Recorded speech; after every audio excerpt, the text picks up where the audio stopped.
friends, and welcome to another episode of your Bish Therapist podcast. Today, I am so excited to have a new guest to the show. She's not new to me, but she is new to the show.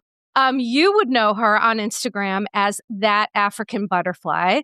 Please join me in welcoming my friend, Nyemade to the show. Hey guys, hello.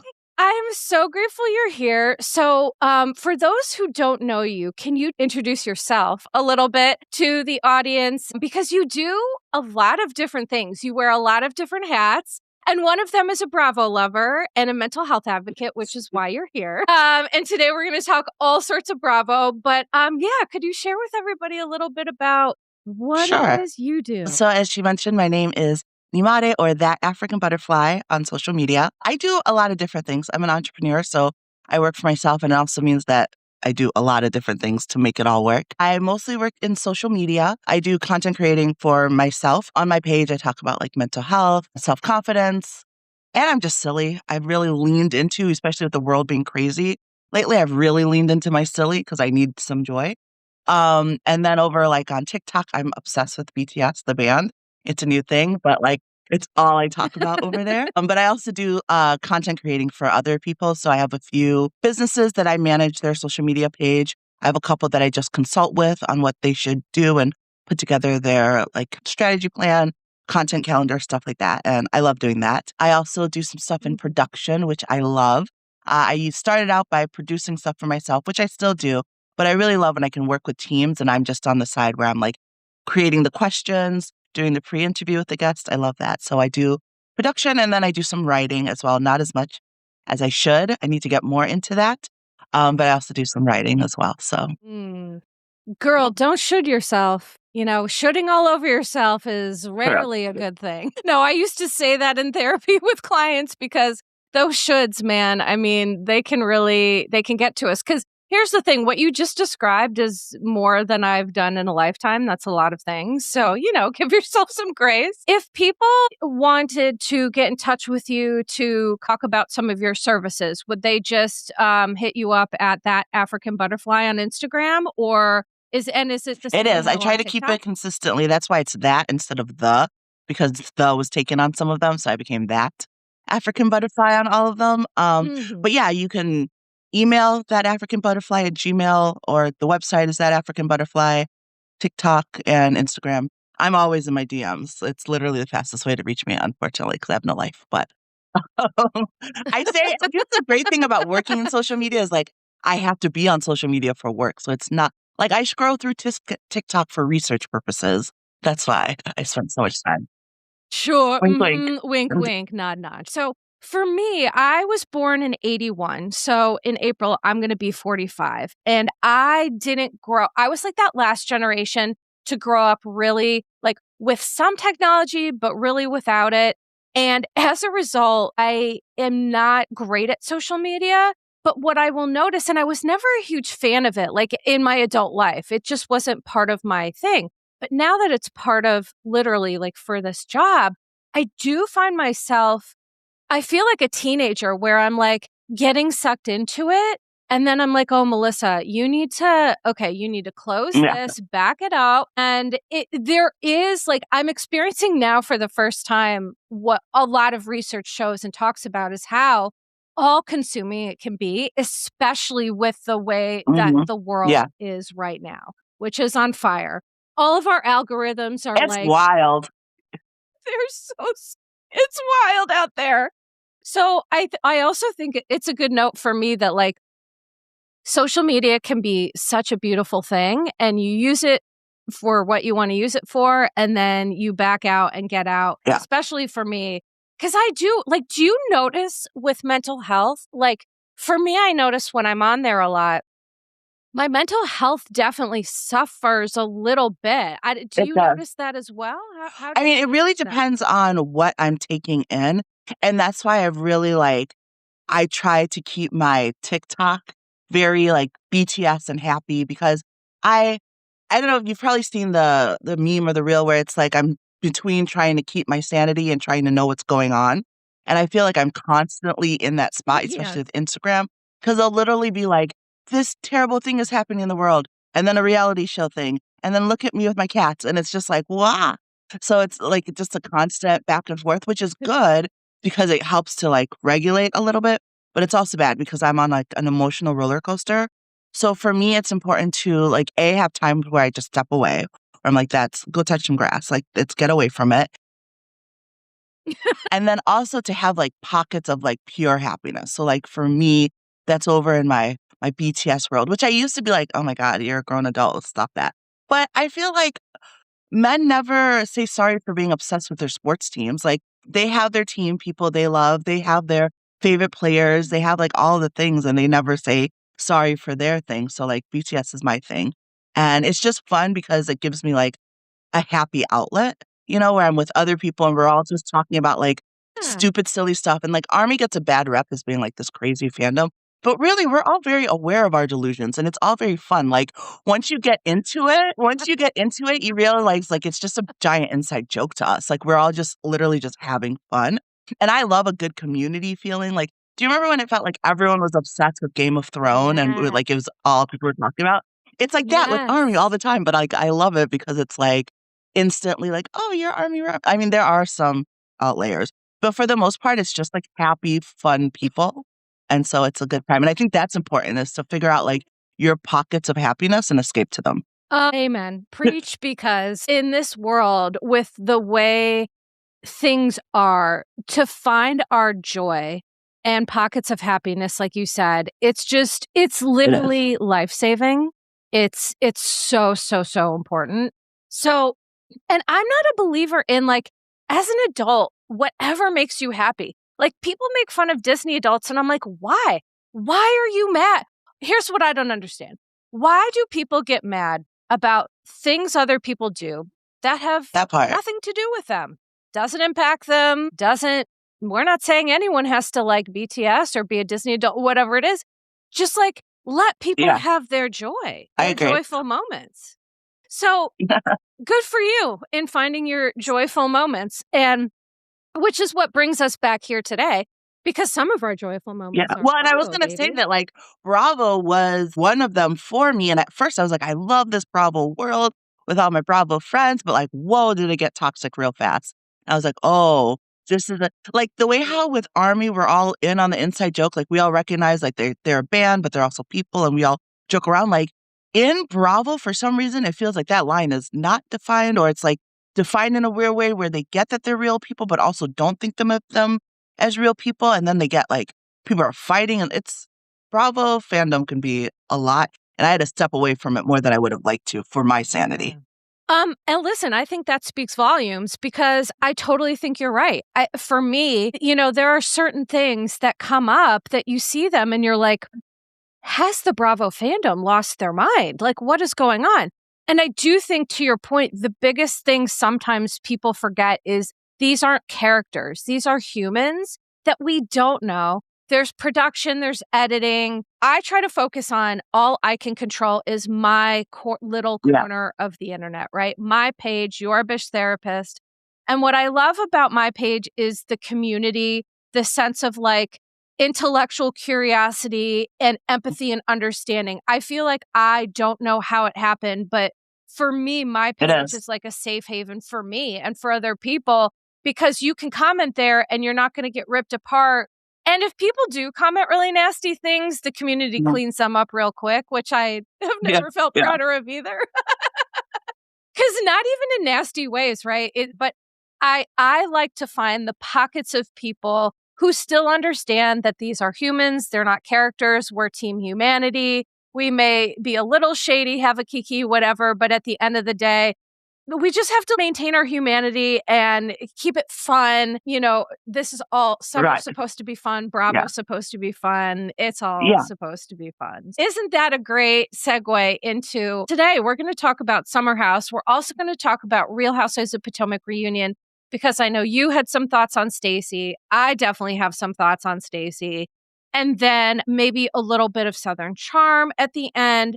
So, since summer's supposed to be fun and yeah. wah wah, Whoa. unfortunately, this It's season fun in a different way. It's fun in like it's like a it, train wreck way. yeah.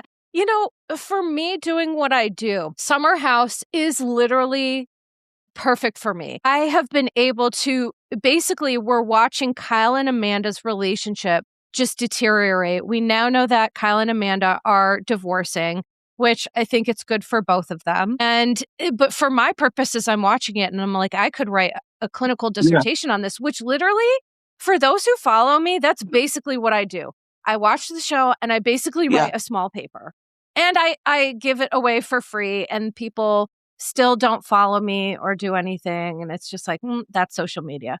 But so to your point, it's like, it is so dark and sad because it's like, I know it's better for them to be apart, but I don't know. Like for me, I feel like Kyle and Amanda, they really did have real love. It's always sad to see two people who had real love have to go their separate ways. There's grief in that. That's devastating. But please, I agree, because the thing is, I've always been team Kyle and Amanda. Like, even when they were going through crap, like I could always tell they had a friendship behind their relationship, right? And I think that there's important because there's a lot of couples you see and you can tell like they're a couple, but they're not really like buddies. Like Kyle and Amanda gave off buddies who loved each other, which I think is like peak for finding a relationship. So I found, because the reason why I have thoughts about it, because I was watching an episode the other day and I was just like so angry with Kyle. And I'm like, why am I this angry? I don't know these people. I don't care. But I realized it's because like I was so invested in their relationship in the sense of like, I thought that they would work even when they were dealing with their nonsense. And also when the thing with Kyle is it gives me another hot topic, a Tyra. Kyle gives me the Tyra, we were all rooting for you moment. Because like Kyle is actually, from what we've seen, like a decent guy. Like he's not perfect, none of them are. But like from what we've seen, he's like a decent guy. And it's like, if you would grow the F up, you guys would be fine. It's his refusal to grow up. And it's this whole, we're watching him 10 years later be the same person he was 10 years ago with like out the growth and without the change. And Amanda's like, I've had enough. And we're all like, we're with you, girl. We get it. And he is still seems to not see it and still seems to not understand it and still seems to not get why he's a problem and like why his actions are an issue. Like when your spouse says that they feel unaccomplished and that they feel like they don't have anything going for them and they've given up their career to work for you, the next step is not to start another career doing the exact thing that person hates. The next step is to support your partner in building something for herself. Instead, he switches to this thing and doesn't get why she's upset. And I'm sure they have problems outside of that as well. And I'm sure some of his concerns are valid. I think we've all, especially as someone who deals with depression myself, I know what it's like on the Amanda side of thing and how that can be hard to live with. Like, I get it too. But also, we're not really seeing him make an effort because, like, if he, and I don't know if she said, I think she said it, or maybe someone said it to her, but it's like, if he won't change for her, why would he change when they have kids? Like, that's what she would have to bank on at this point. Like, all of these years they've been together, he's never changed, and he's talking about wanting a family. She should have a family with him and hope he changes, even though he's shown that he hasn't. And no offense to the younger ladies, but this is why men like younger girls, because when you're young, you're still in that mood. Because I remember I was in it with an ex where I was like, he'll change, he'll get better. Like, and when you get older, you're like, no, either you will or you won't, and I'm out. And Amanda's like, I'm out. And it's definitely, I think, the right decision for her based on the limited things that we have seen. But it is frustrating because I do think that they did have a great relationship. So it is, which I know some people laugh at, like, oh, they do this argue bigger. But I could see, not to be like I could see behind that, but I could see like the relationship underneath all of that stuff. And literally, it was like the cheating and partying. If he would, like I said, just grow up, I feel like they would have continued on and had a great relationship, unfortunately. But right. And I agree with everything you said. And the saddest thing to me was that with the last episode we watched, at the end of it, she said in this very resigned voice, I really love Kyle. Like, we're really friends. It was something like, but I just don't know how much longer I can do this. And I think that people, it's so easy to be, I guess, what they call like a Monday morning quarterback or like an armchair therapist or armchair, whatever it is. But like, Amanda and Kyle's relationship maybe was certainly never perfect. It was certainly never maybe what most people would want. But for them, they had a kinship. They had a closeness.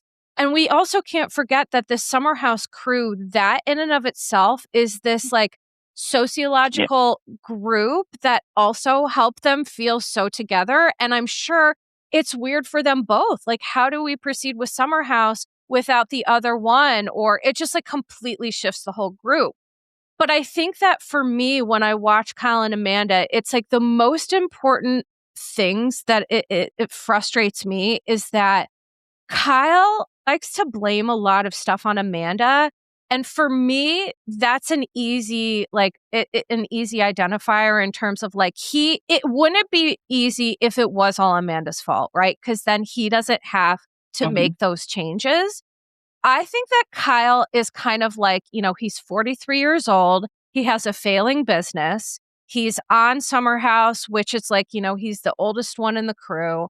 I think he's feeling like I'm lost and I don't know what I'm doing. And instead of looking at some of that, he wants to just like blame Amanda for his troubles. And all humans, I'm going to be honest, all humans, we get in our own Mhm. way all the time. And I think what makes the difference between someone who can like own their stuff and someone who doesn't is being able to identify, oh, my bad. Here's how I got in my own way. And so, you said one interesting thing about depression, and I appreciate you sharing about that because I always talk on here about my struggles with depression and complex PTSD. And the one thing that really bugged me is when he talked about Amanda, like the apartment being so disgusting that he had to call her mom. Because for me, like one of the things that is a symptom of depression is not being able to properly care for Yeah. like Sure. yourself or your space, right? Like in Frankie Taylor Paul, in fact, recently posted a reel where it showed like her home just being like a disaster because that's what happens when her Same. depression spikes. And I appreciated, right. And same for me too. Like the cleaning in the organization just goes to complete hell because I don't have the bandwidth for it. What pisses me off is there's being angry at your partner, but then Kyle's willingness to denigrate her literal character, Yeah. that's what Yeah. really bothers me.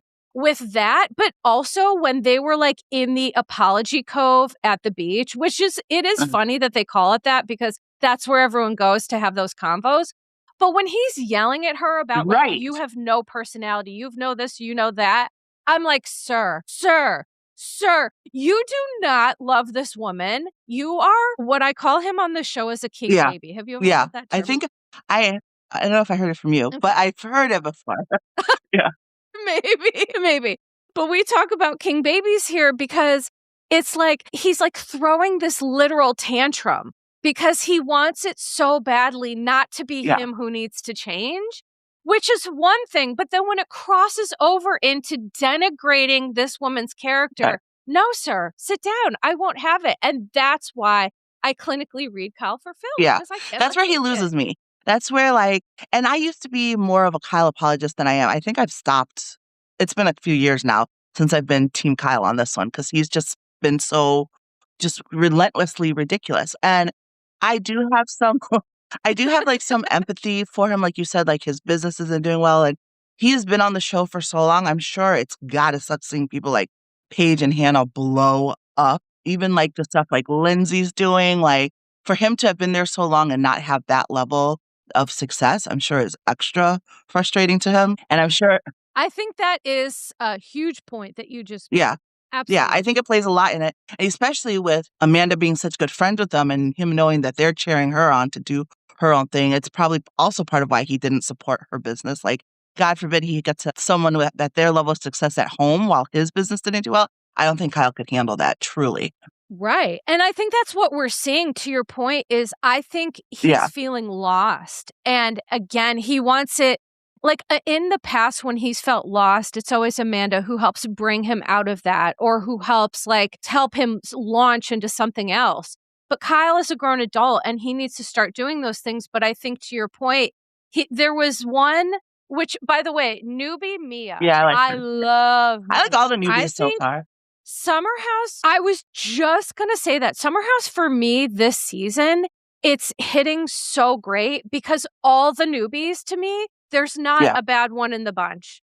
I think they are all really like emotionally intelligent, lovely, Mhm. funny, just like they have a lot of really good qualities. But Mia was like, came up with this game, and I was like, ooh, girl, for a newbie. If either production told you to do that or you're just a Yeah. natural star, baby. Because she was like, let's play this game where we set 2 minutes on the timer and then we talk.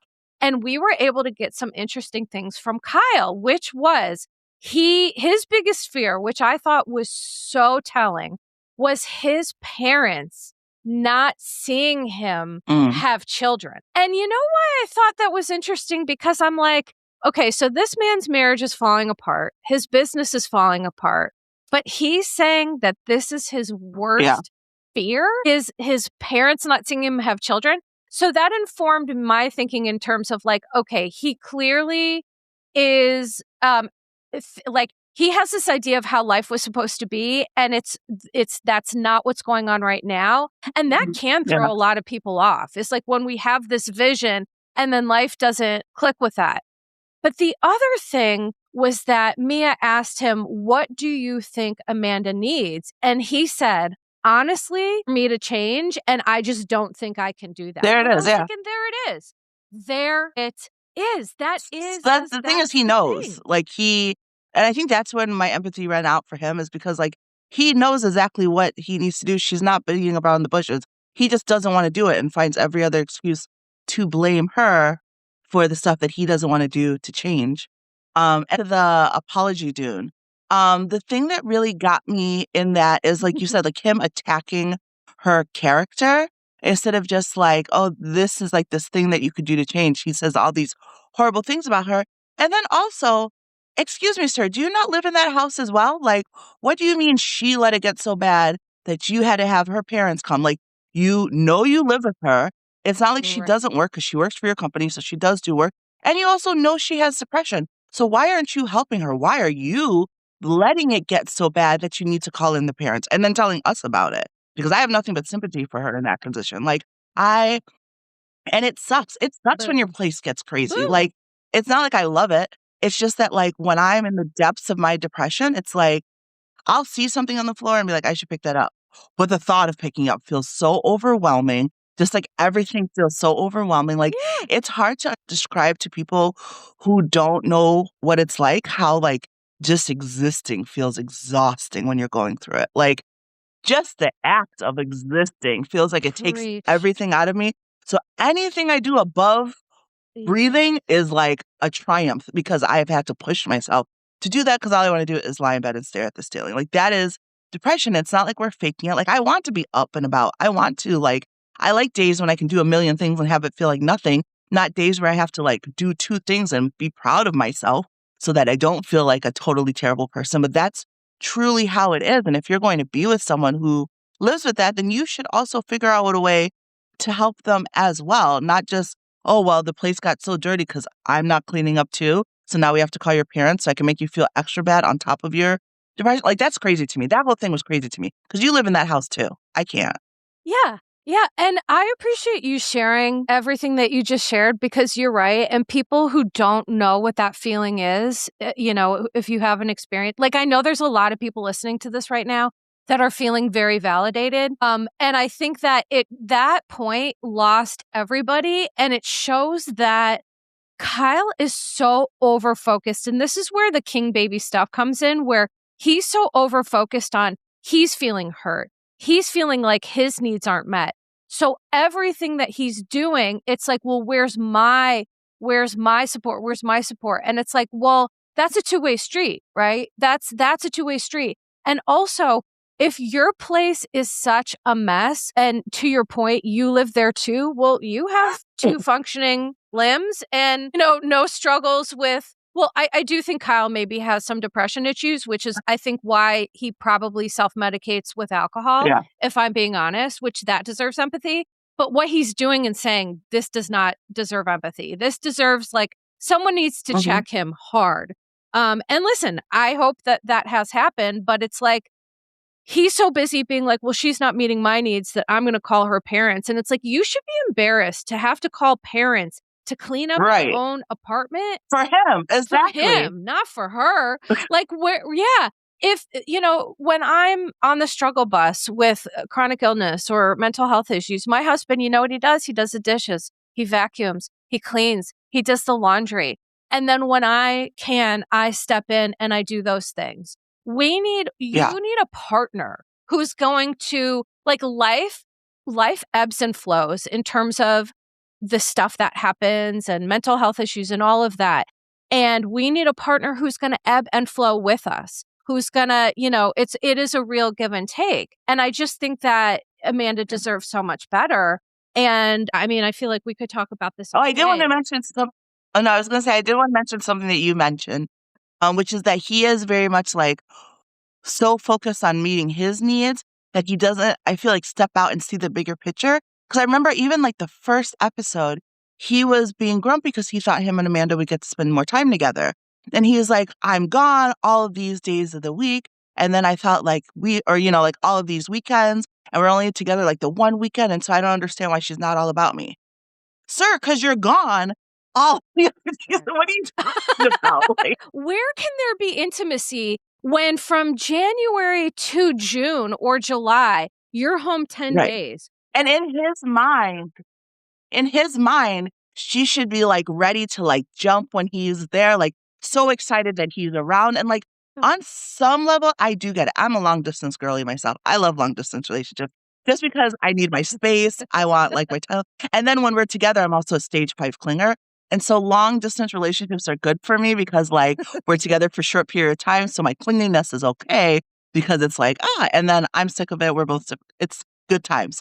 But I feel like in Kyle's mind, that's what it was going to be. It was like, oh, we haven't spent all this time together. Now we have like our summer house time together and it's going to be wonderful. We're going to be so excited all over each other. Instead, Amanda, like your typical person, is like, I've barely seen you. You've barely been around. You've been doing this thing that I hate. I have to deal with all this stuff on my own because you're out doing whatever. No, I don't feel like being lovey-dovey with you right now. Like, I feel like to a lot of us, her reaction makes total sense. But Kyle is so hyper fixated on like, well, I was doing this thing and now I have time for you. Now I have all of this availability for you. Like, why aren't you so excited that now I'm giving you that time? And it's like, because you're her husband, not her long distance boyfriend. Like, you are supposed to be there for her. Like, what? Right. Amanda, because that's the thing. Like, if that's what works for you, that's great. But that is not what Amanda signed up for with Kyle. And so what happens is like people change the script and then they're just like, well, why is my partner not on board with this? Well, wasn't enthusiastic consent. You just went and you did this thing, which by the way, like Amanda has literally, because this is the other thing that I've said. It's like with intimacy I'll say with heterosexual relationships, like with men and women, what I can say is that in couples therapy, a lot of times you see women who are like, I'm exhausted. I'm taking care of the kids. I'm cleaning the house. I'm making dinners and I'm asking you to help. And then the husband's like, well, I just want to be more intimate. I wish this could be like when we were younger. And it's like, well, sir, we've had children. We have jobs. We have responsibilities. And like that changes intimacy for adults. But I see this issue so frequently between men and women where the men are like, well, give me sex. And the women are like, well, meet my needs. I'm sure if Kyle cleaned the house a little, and then he'd probably get some if he cleaned the house a little. Well, and maybe didn't, shame her in front of the entire world for not having a clean house. It's like, he's literally doing everything to just like the biggest thing that I see here is she's asking him to do two things: to stop drinking or drink less and to not party and stay out. And those are the only two things he's doing. Kyle was like, hold my lover boy. I'm going to do that extra. I'm going to go literally. I'm going to make this my literal career. And you're just going to get DMs every night that I'm like sleeping over at random people's homes. And it's like, honey, that is why this is a problem. And he does not I think he understands it now, because here's what's funny. Like before we pivot, one of the last things I'll say is that I noticed he posted something from a summer house picture. And the song that he chose on Instagram was Too Late to Apologize by One Republic. And Amanda commented in the comments, she said, Kyle, OMG, the song. And, and it's like, I don't know. And that it just goes to show how sad it is, because it's like, I think he's starting to maybe get it now. And Yeah. sometimes it is too late. Sometimes by the time you get it, the hard lesson is learned, and then you lose the Yeah. thing that you don't And the lose. thing that gets me though is like, you've been on air for 10 years. Like, you have had this luxury that most people don't have of seeing themselves back, of seeing their behavior, and still even be like, we will watch it together and argue about the same things. And it's like, how have we literally all been watching the same things for 10 years and you have not seen where and how and why you should have growth? Like, that to me is wild, that he has the ability to watch himself and is not seeing the problem. Nyemade, that's such a good point. I mean, that is literally It's such wild a to good me. point. I mean, you have to have willful Yep. ignorance. That's what it would have to be. You'd either have to not watch the show, like Todd from Salt Lake City. You'd either just have to not watch it, or have willful ignorance about like what it is that you're doing. And listen, what I've learned as a therapist is sometimes people are just not ready for change. And what they do is they blame the mirror that's held up in front of their face, and it's still Right. not their fault. It's the mirror's fault. And I think Amanda is the Yeah. mirror for him. But so we'll see what happens throughout the season. But every episode, I'm like, oh my God, this is going to be such a long But I kind of season. like, It's like, I like the new people, which I think are fun. Like the girls, I like that there's a friendship yes. there with them. And I like the guys. I love that the one guy talks about his anxiety, because I do think it is very, yeah, I think it's very Interesting. easy to look at people, especially people who are successful, and think that they don't have the things that we have. So for him to be like, yes, I'm this skateboarder, I'm this model, but I also like freak out about meeting people. And I remember I had a friend in at work once, and she, like, gorgeous girl, right? And she would talk about how, like, when she was younger, people thought that she was such a bitch, a brat. Sorry, I don't know if we can curse on here, but that she, okay. No, you can All right. curse. Oh, curse People thought away. that she was Yeah, such a bitch because she was so quiet and she hung out with the popular kids. She's like, I just had crazy anxiety. Like, it made me so scared to talk to other people. I could only talk to my friends because it freaked me out. And I'm like, I wonder how many times people have that. And that reminded me of like this. There was this one situation once with like Lena Dunham where she was at like an event and there was like this attractive football player and he basically didn't really pay her any attention, was, and like, just not in a mean way, just to whatever way. But she wrote this whole thing about how she was so ignored and how he like thought he was better than her. And then later when he was like, no, I just wasn't paying attention to you, she apologized. But I think people do that a lot. And that's where like, not that like boohoo to pretty people, but on the other side of pretty privilege is the fact that people will put like their negativity on you if you are quiet or if you are not being overly nice and overly friendly, and people just assume that they don't have the problem. So I think it's great that he's like, no, I have anxiety. Like, I see other guys like hang out with girls and like, oh, that's so cool, but like it makes me like freak out, because I'm sure if someone saw him out with a bunch of people and his friends are talking to people and he's just standing there, they're probably like, oh, thinks he's so cool. He's this pro person. He does this stuff. He probably thinks he's like the shit. And really, the poor guy's freaking out over there. And I just think that it's like good for us to remember that like the right. outside is not always what's going on the inside. So I really appreciate him being open about that. Right. And I'm so glad that you brought that up, because so what you're describing is a psychological concept called projection.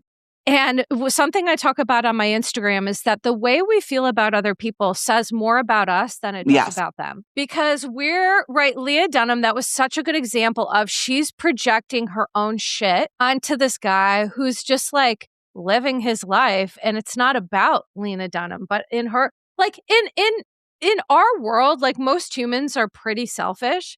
And so sometimes we tend to think that the world revolves around us, but it doesn't at all. And other people's reactions, what we think of them, it's more Yeah. indicative of Yep. us for sure. So I think that that's a really good point. But the other thing is that KJ and I actually, we follow each other on Instagram, because when he first came on the show, I wrote about how I love men's mental health matters so much, and it gets such Yeah. short shrift in society.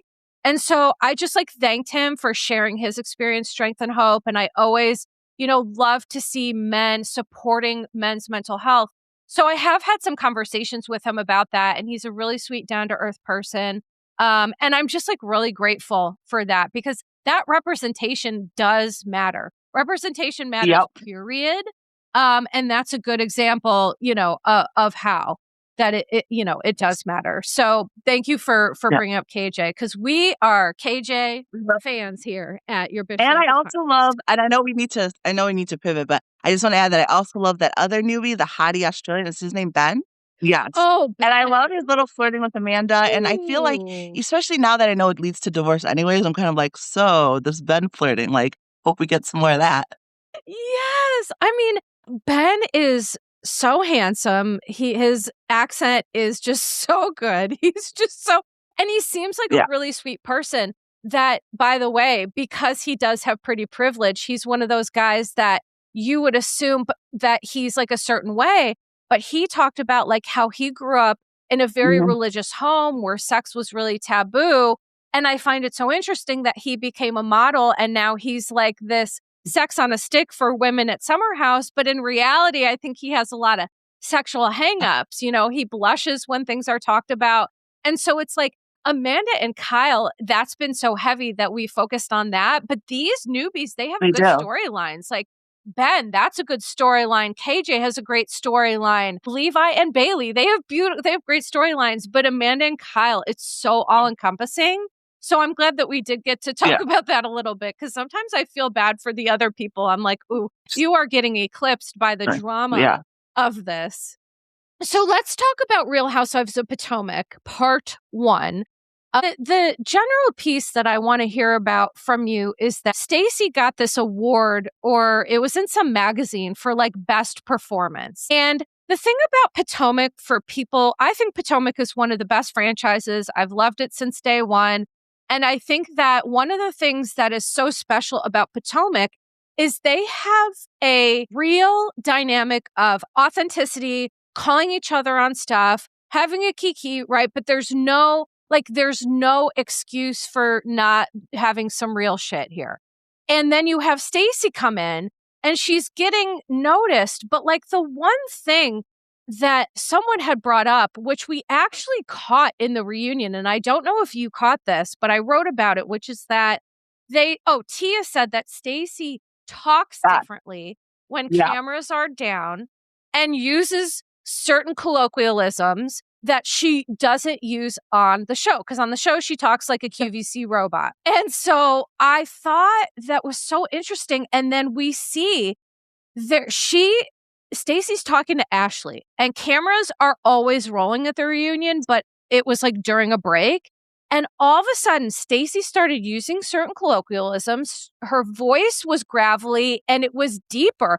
And I was like, there it is. There's the real Stacey. So you have some Oh, thoughts Lord. on this. Please Buckle tell up me what they are. because I have a lot. No, I'll try to keep it as succinct as possible. So the thing of Stacey All is actually kind of fascinating to me because like I originally liked Stacey because I thought was hilarious. Then I realized she was a raging liar, liar, liar, liar. Her pants are on fire. And one of my major pet peeves is I can't handle liars. Like to me, liars are not only like annoying, they're frightening because once you say something, it's out there. And anyone who wants to believe it will believe it, even if you redact it, even if you're like, oh, that was a lie. I didn't mean it. Here comes all the where there's smoke, there's fire people, which is a liar's best friend. The where there's smoke, there's fire crowd, because you can say anything. And that now is the smoke. So anything you say is out there. So I can't stand it. I find it very dangerous. So like when I watch people watch Stacey, like as a viewer watching entertainment, I think she's hilarious. Like she brings great stuff to the show. She keeps me cracked up.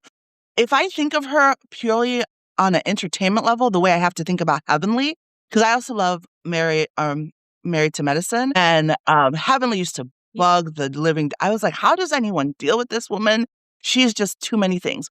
But then when I switched to think of her as just like the antagonist of the show, she's one of my faves. I love her, great character.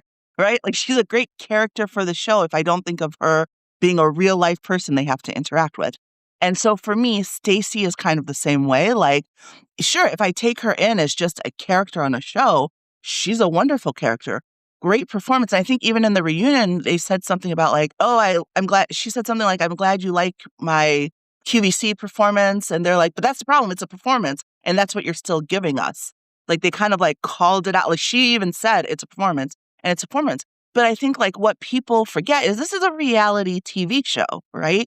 So it's like, yes, they play it up a little bit for the cameras as people do. It's part of why I love Potomac. Like the way they like giddily gossip about stuff and they tee-hee-hee about things. And like, they're like so open and honest about how they play it up for the cameras. And I love it. Like keep it real, but keep it funny. But I feel like sometimes the viewers forget when they watch the other women lose their mind that like we are watching a show. They are living their life with a liar in front of their face. Like, you know what I mean? Like I understand their frustrations when I see it because if they are sitting there knowing she is this woman who doesn't talk like that, who doesn't think those things, who flat out tells lies, and when she gets called on it, will not acknowledge the lies, I would be losing my mind too. Like, I understand them freaking out because I would be freaking out. It would, and I'm sure people listening, even if you love Stacey, we have all had to deal with a liar at some point who you know they're lying. You know they are lying and they won't fess up and you can't prove it. It's like the most infuriating feeling in the world. And so that's what I think of when I see them all lose their shit with her because I'm like, well, I get it. Like on our end, sure, it's funny. It's great entertainment. Even the whole TJ thing, like, did she pay him? Did she not pay him? But for them, they're like, no, we know, and you're still not admitting it. And so, like, that's my major thing with Stacey is like, I feel like, it's weird that she won't be herself, but I do like her character. I like the character of Stacey, so keep on it. But I also think, like, people need to give the other women some grace for losing their shit because they would too if they had a liar sitting in front of their face. Yeah, I mean, those are such good points is that I personally, like as a therapist, I find words and language sacred. Mhm. I just do. And I also grew up in very dysfunctional, unhealthy dynamics with people who lied absolutely constantly. So I always am aware, number one, my own personal Mhm. stuff with this, because I personally cannot stand a liar. Because to me, you cannot trust anything that comes out of their mouth. And then for me, what's the point Right. of that relationship, right? For me. And I think to your point, that is where Giselle and some of these other women are frustrated that the fans are like standing Stacey, but they're like, no, you're asking us to put someone on a pedestal that isn't fitting with the culture Right. of our show, which is be real, be upfront, be honest. Although, you know, Right. Giselle does struggle with that a bit, right? Yeah. I mean, let's be real. I love Giselle, but she's doesn't like to talk about nothing. And I think that that's exactly the point. That is why they get frustrated. And I personally don't get it, but there are fans out there that don't care that she's being Right. inauthentic. And I think our reaction to that says a lot about us. You and I are people who value authenticity, who value honesty. And so we are not people who are going to be interested in the Stacey AI. She's like a robot. She really is. Her movements, the way she smiles, this fake voice she uses. I personally do not gravitate towards people who are behaving in inauthentic ways. I find no entertainment in that. But apparently there's a lot of Bravo folks who do find I mean, she's entertainment in funny. that. Like before I realized it was fake, I actually didn't mind her being that personality. Like some of the things she would say, I'd be like, oh, I get that. I feel that. Like before I realized it was a fake personality, I liked the personality of Stacey. And now I still do find some entertainment in it, but like not in the sense of like thinking that I really like Stacey because I don't know Stacey. Actually, none of us know Stacey because apparently Stacey has not been on the screen. Stacey's representative has been on the screen. So if I'm being honest, I don't think Stacey knows Stacey. And that's also my beef is that I can tell when people are kind of doing things that are incongruent with themselves, but sometimes it comes from a place of like, I don't know who I am. Like going back to Kyle for a minute, I think part of Kyle's struggle is like he doesn't know who's Kyle. Who is Kyle? what does Kyle want? I think that's the same thing with Stacey, that she feels so afraid or whatever it is to just be herself. There's something interesting in that for me psychologically. Like, why doesn't she think being herself is good enough? Or does she fear that people would reject her and then she couldn't, so for me, there's a lot of interesting stuff in this.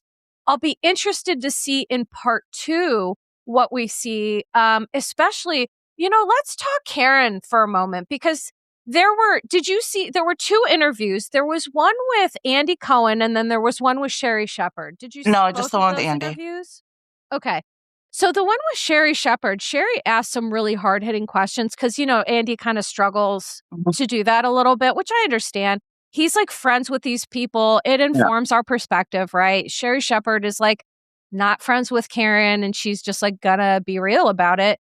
But she asked her some really pointed questions and Karen was doing a lot of deflecting, a lot of blaming. But it did seem that she had maybe had some growth since the Andy interview. But my question to you is, how do you feel about Karen now going to be coming back to a reunion where she was in jail all season and she's coming out real Yeah. hot? She's coming out real hot, which to me is red flags all over the place. But what do you think? What do I think? I feel like Karen, I have a real issue with rewarding bad behavior. I feel like Yeah.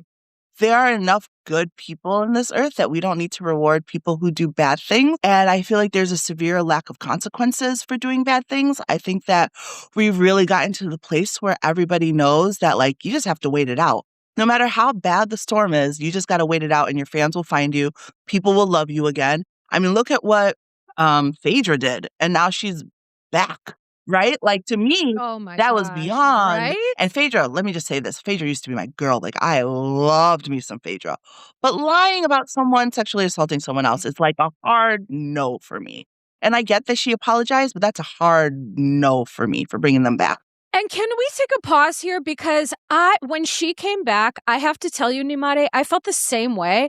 I used to love Phaedra. I thought she was so funny. And then when that happened, I was like, how can they bring someone back? There are lines that you cross that I think you Uh-huh. cannot come back from, and that being one of them. And I do not like, to your point, how Bravo seems to Yeah. reward bad behavior. And yes, that bothers me. So Oh, no problem. No, but yeah, I just feel like, and it's not just Bravo, it's like everyone does it. And I think, and I'm sensitive to it in Sure. general. Like, I'm not one of those like, oh, I can get past the music for that. Like, no, like the man did the bad thing, so I can't get past the music that he wrote about the bad things you know what I mean? And so, like, with Bravo, seeing them reward people for doing bad things, like, I love me some Karen. It's hard. It's not like Karen's is a hard one because it's not like it's a Jen where, like, Jen should never come back because, like, that was truly terrible and awful what she did. I also think drunk driving is truly terrible and awful too. I lost a nephew to it. Like, it's not an excuse, especially when, thank you, Sorry. especially when, like, you have those funds. Like, not that anyone should anyways, but, like, calling a driver is not that hard. There's really no There's no excuse. excuse. There is no excuse, period, Yeah. end of sentence. And so, like, for me, like, Totally. bringing her back and giving her back that platform, on some end, I understand that whole, like, let's see people rehabilitated and let's see people do those things. But, like, okay, maybe take a break then. Like, maybe do your rehabilitation thing. Speak to some Romans to, like, live really being sorry before you get to jump right back into being in the spotlight and having, like, all these opinions on all these women when you weren't Right. even around. And so, I don't know, that's my thing I go back and forth with Karen. Part of me is happy to see her back because she's my girl, but the other part of me is like, let's not, I don't know. I know I sound like a whiny baby. I just feel like there's just no real consequences for people anymore. It's like no matter what people do, they just need to take a break and then they can come back and people, like, no matter. But I do say I use this as a point for why you should love yourself and do your own thing, because most of us, I think, are good and decent people. And everyone won't agree with Right. you at all times. Right.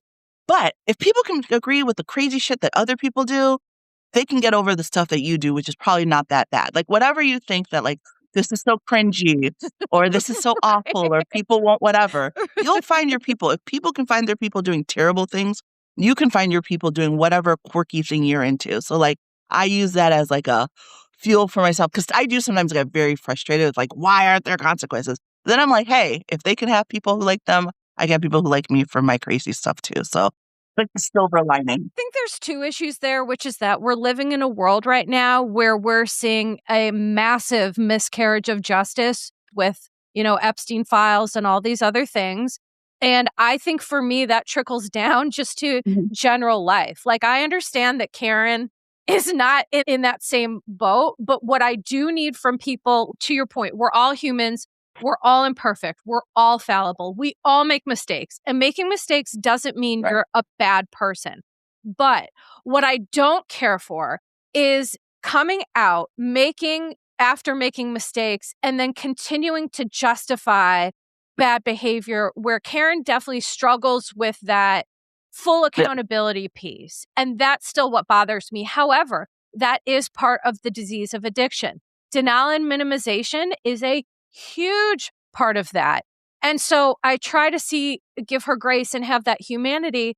But also there's a part of me that's like, well, I'm not going to support you coming back if you're still trying to say, well, it was the Mhm. antidepressants, or, well, it's Yeah. like, no, no, we're not doing that. We're not doing that, because that's the other thing. Because she's not being clear, I don't like that it's almost stigmatizing medications because she feels those are less acceptable. And so I've been on Lexapro for years. Psychotropic medication is life-saving, and I don't like the weaponizing of that just because she's not Yeah, ready to own her shit. I agree. I don't like that. But yes, to your point, we're all humans. We all deserve grace. Nobody's perfect.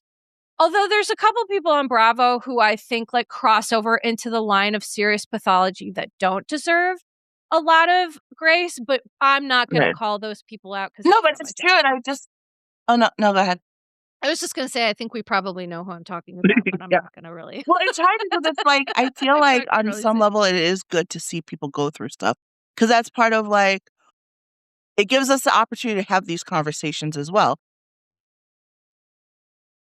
Bravo, as always, is like a good window into like the larger scale things of life. I feel, anyways, it's a good microcosm, and something that we see a lot in these shows as people change and develop is that like they try to hold on to these friendships that aren't necessarily still friendships. And like I feel like it's okay to say that you've outgrown someone, or to realize that someone's morals don't align with yours. And I think, and when I say Bravo is kind of like a microcosm, I feel like we're dealing with this a lot in the real world, especially for me. I grew up grew up in conservative upstate New York. So I know the leanings of most of the people that I've been around my whole life. And it's never been a huge problem because like when we talk like politics, it's politics, but there are certain things that are like moral and like character worthy, Yeah. Yeah. that I feel like it's okay to be like, I don't want to be your friend anymore if you're okay with that. And I feel like sometimes we're looked at as the bad guys for saying we don't want to associate with you. But even going back to Potomac, I think Karen, one of the girls is like, I won't deal with Stacey at all because she's a liar and I don't deal with liars. That's acceptable. Like we watch the show and I feel like a lot of people are like, well, you should, well, maybe, but no, it's okay to say like, I don't agree with this person's morals. I don't agree with how this person lives, and I don't want to be friends with them. And I find it very frustrating. So I feel like a lot of times we're painted as the bad guys when we say that, because we do have this whole like, people can have redemption and people should be forgiven. And like, yes, they should, but it's also okay. Like if someone were to say like, I am not okay with someone who has had a DUI, especially because it's not the first one. I'm usually a like, we all make mistakes. But the second time it's a choice. Like, yes, addiction is a problem and there's all like these human things, but it is also okay to say, I don't want to associate with someone who does these things. And I don't know, I feel like a lot of times in Bravo world and then also in the real world, like people who put their foot down on not wanting to associate with certain types of people are looked down on. And I don't think that it's okay. Like we all preach that people should have boundaries, but then when people set up boundaries, we tell them they're wrong. And I kind of hate that.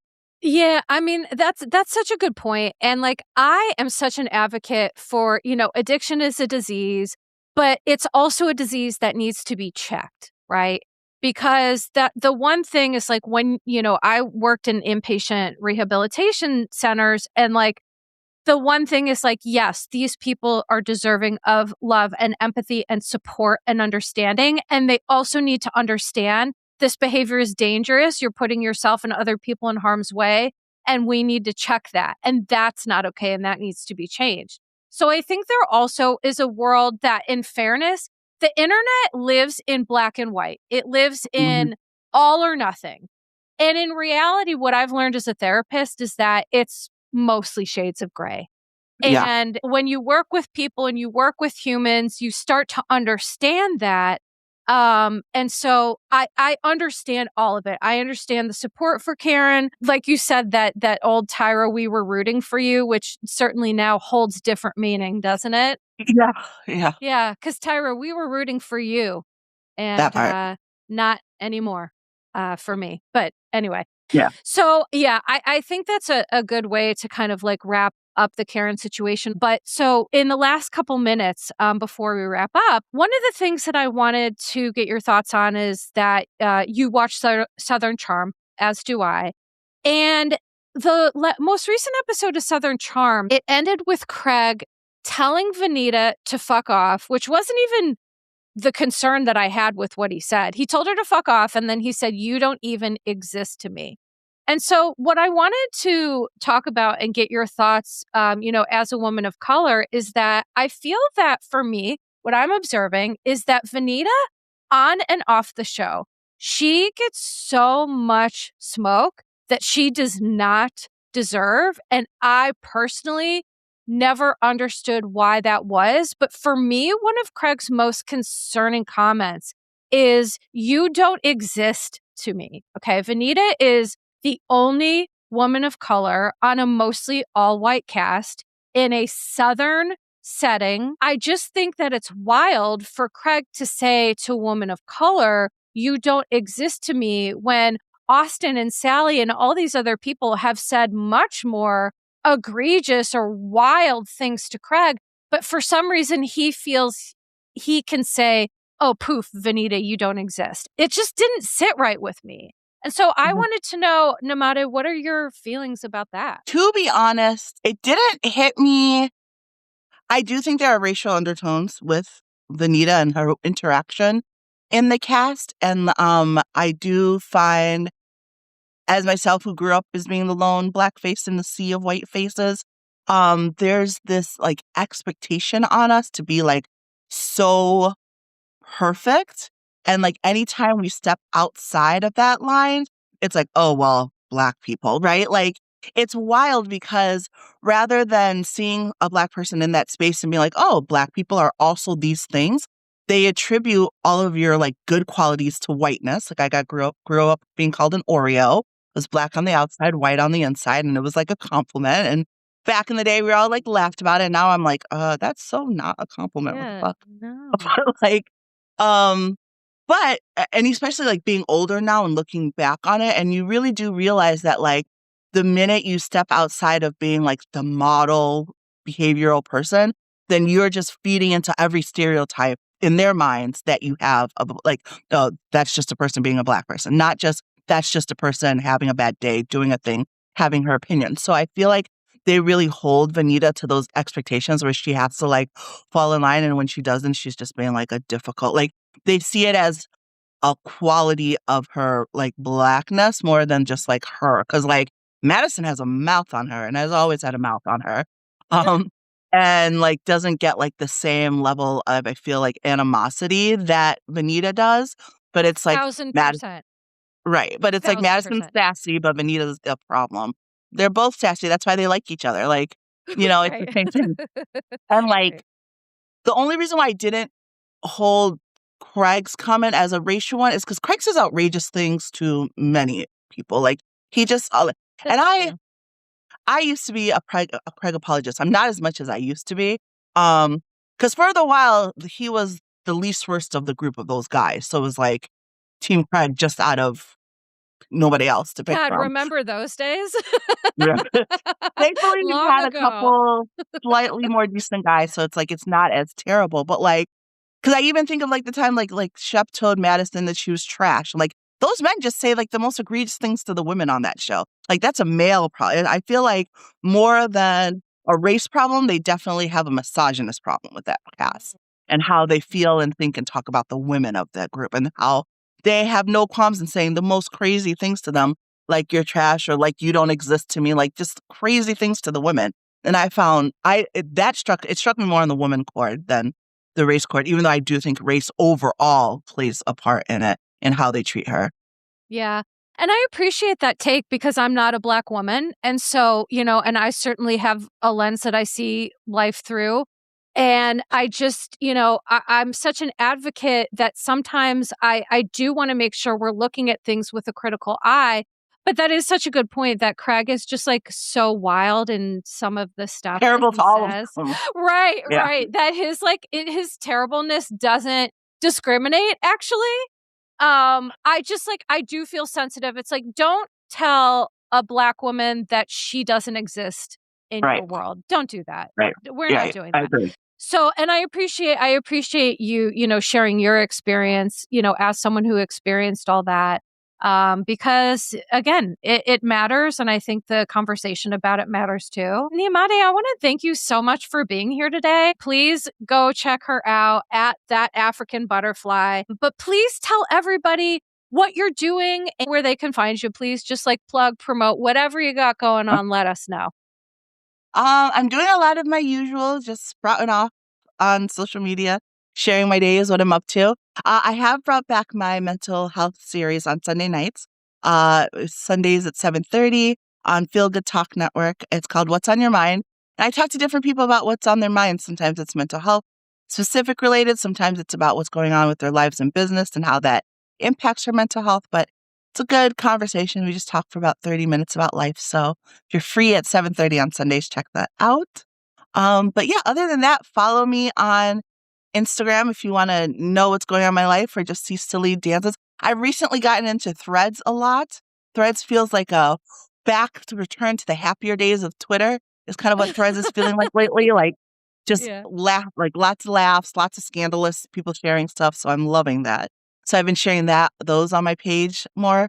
And then of course, if you like BTS or K dramas, head over to TikTok. That's all I talk about over there. So All right, you heard it here first, everyone. Please check her out at That African Butterfly and your mental health series. I will be on in the future. I was on yes. once before. And you have a ton of interesting people on, very interesting conversations, which is what I love about you. You just like to have discussions with I'd like to people. And I talk. think and I think it's amazing.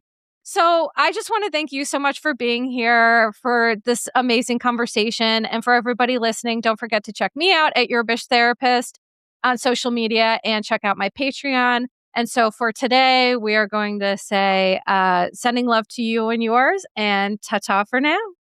Ta-ta. Disclaimer. Posts are not intended to diagnose, treat, or provide medical advice. Your Bish Therapist is for entertainment and informational purposes only. The podcast, my opinions, and posts are my own and not associated with past or present employers, any organizations, Bravo TV, Greyheart Productions, or any other television network. The information in YBT podcast and on its social media is provided for general informational purposes only and is not intended to diagnose or treat. Please do not act or refrain from acting based on anything you read, see, or hear on YBT podcast or associated social media. Communicating with YBT via email and or social media does not form a therapeutic alliance.